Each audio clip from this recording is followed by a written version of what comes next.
Welcome back, everyone, to Front Office Sports live at Radio Row here in New Orleans, Louisiana for Super Bowl 59. And we're very excited to have former defensive tackle great Gerald McCoy. And, of course, you can see him over on NFL Network as well joining us. Gerald, good to have you here. Got to get your take on the game this Sunday. Defensive star. We potentially have great defensive showdown this week. Right. Yeah, we do, man. And the difference is going to be experience versus speed. Mm-hmm. The experience of Steve Spagnuolo play calling. Yep.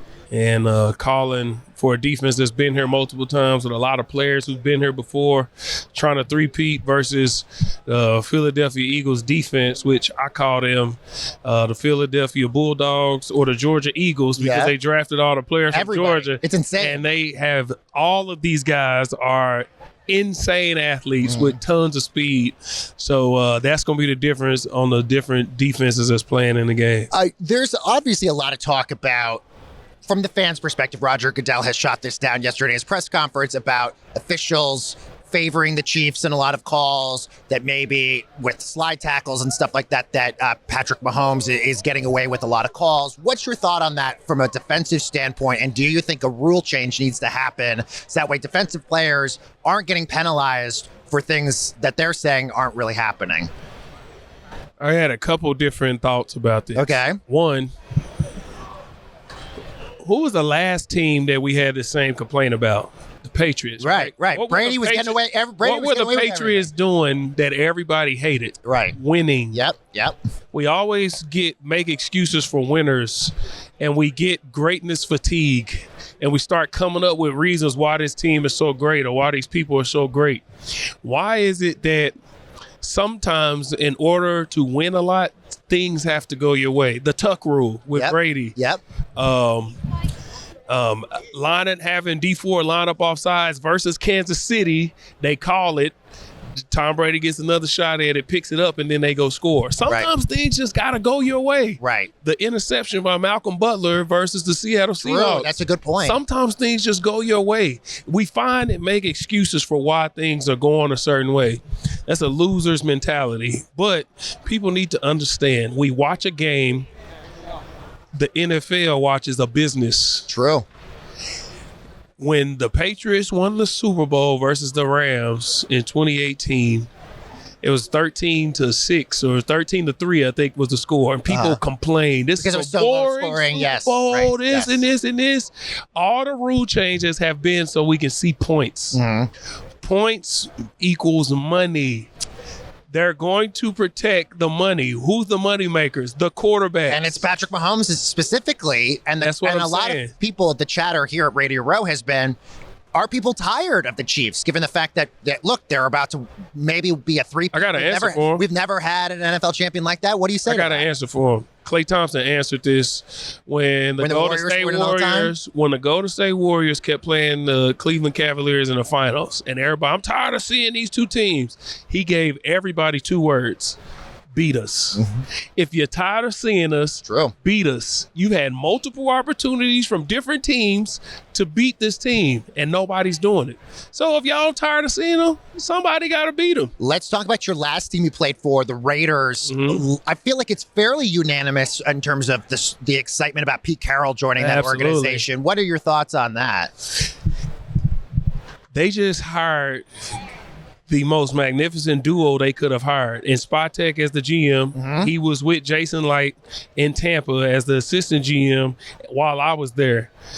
Just a little bit about what they did. They signed the greatest free agent of all time in Tom Brady, who brought in arguably the greatest tight end of all time in Rob Gronkowski. They took Leonard Fournette, who people had written off, and made him the starting running back. They went and took a chance on Antonio Brown mid-season and brought him in, and they drafted Antoine Winfield and Tristan Wirfs and all of these people, and, signed Shaq Barrett when nobody wanted to sign him. Right, he was on a Super Bowl winning team. He comes in and leads the league in sacks. And then you partner him with JPP. This is what the GM is doing under Jason Light. Right. And they won a Super Bowl.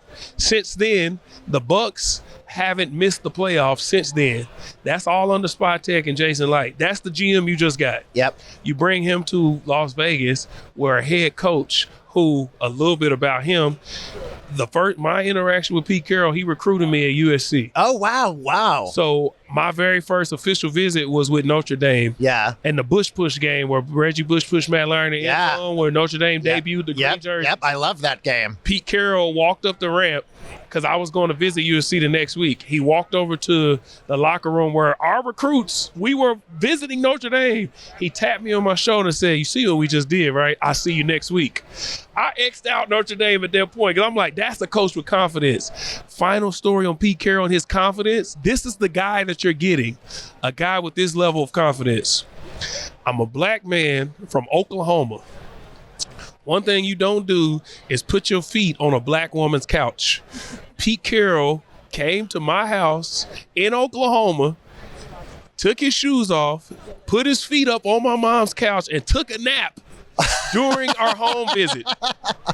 That's wow. That's the level of confidence this man is. Wow. And what did your mom say? She said, if you got a white man walking in our house doing that, that's the guy I want you to play with. That's the level of confidence. Wow. He's also the guy who we just watched Jaden Daniels go to the NFC Championship, right? Yep. The head coach was Dan Quinn. Yep. You know who Dan Quinn coached under? Pete Carroll. Yep. There's a lineage of a person who brings a group of men together for one common cause and gets all these guys to be on one track.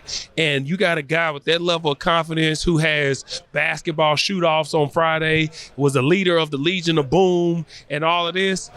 If you need a guy to come be a head coach in Las Vegas, that's the guy you want. I know you're a big fan of the NBA also. It's interesting. The trade deadline and the Luka Doncic trade, that has been a topic of conversation here at Radio Row in preparation for the Super Bowl. That is actually the NFL has taken a back seat to the NBA trade deadline. Just curious, your thoughts on this trade and what does this do for the Lakers? Yeah, I think that the Lakers know that they didn't feel like the Lakers are used to having a face. Magic, Kareem, lead in, got a couple years off. In comes Shaq, you trade for Shaq, you drafted Kobe.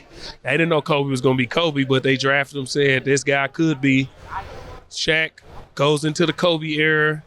Kobe retires, have a little, maybe a year or two off, and then you get LeBron James. The Lakers need a face of the franchise. LeBron James will be done soon. Well, we thought. We think. Yeah, but still. They didn't believe that Anthony Davis was that guy to be the face of the future, so they went and got one. The Lakers have surpassed win now mode. They're thinking of the future. Yeah. Whereas Dallas, they were a big away. They didn't believe that Luka could be the guy. They would have to pay him $345 million. Yeah. And if you don't believe that this guy will be in shape or would be locked in enough to where he's our guy for the future, we're going to try and win now. So we're going to bring in a guy who plays both sides of the ball. He can score the same amount of points that he can score, but he affects the defensive end of the ball. We got Kyrie already. He's a champion. You got Clay. He's a champion. Yep. You got a group. Oh, wait, so you're supportive of this deal for Dallas then, it sounds like. For Dallas, Oh, Dallas, interesting, because I feel like most people, especially Mavericks fans, are really upset about it. They should be. You gave up a generational player, but why did they give him up? If you have a guy who's been a 5 times in a row first team All-NBA, and this team just kind of like, here, take him. Yeah. That's a red flag. And nobody's asking, well, why are they doing that? Sure. It's something, and we don't see those. Being an athlete and being in buildings, you see stuff that the fans don't see. Right. So when certain things happen internally, we like, I get it. A lot of people may not understand, but the Mavericks, they did this for whatever reason they did it. So, and look, they have more data and information than we could possibly ever know. So we don't know what Luka's doing in the offseason. No, we don't know if he's being a headache in the locker. We don't know. True. By the way, you are a very busy man after your playing career is done. Not only, of course, are you on NFL Network, which, of course, you're doing tons of coverage on and lead up to the game on Sunday. You've got your show on Yahoo with Ravens great Kyle Van Noy as well, where you're talking about NBA, NFL, all of that. But you've also said you want to get into acting Yeah, as of course, well. I do. How's that going? Like, It's going great. It's going great, man. I actually went to the NFL put on this seminar back in 2014 called the Pro Hollywood Boot Camp, and I went to that way back then. Well, now I actually have an acting coach, Joshua Baton. Most recently he was in the Penguin series. He was one of the henchmen for the Penguin, and we've been taking acting classes over Zoom. While being in LA, I've been able to meet up with him, and I actually just recently met with an agent to try and start. So now when the off season hits, I'm gonna go full steam ahead with classes. Good for and you. then start filming some auditions and stuff. And the Pro Hollywood Boot Camp, it's got a different name, but they actually are bringing it back this year. It's in March, so I'm gonna go back to that to do some more practice. Are we going to try to get you in the Penguin the next season then? Is that, Hey, listen, I'll be in whatever. Yes, I'll be in whatever. Well, we know for sure we're going to see you all week on NFL Network. Yeah. The great Gerald McCoy joining us here at Radio Row. Gerald, thank you so much for joining us. Thank you. I appreciate you having me. And Thank you. we have more front office coverage for Super Bowl 59 right here. Don't go anywhere.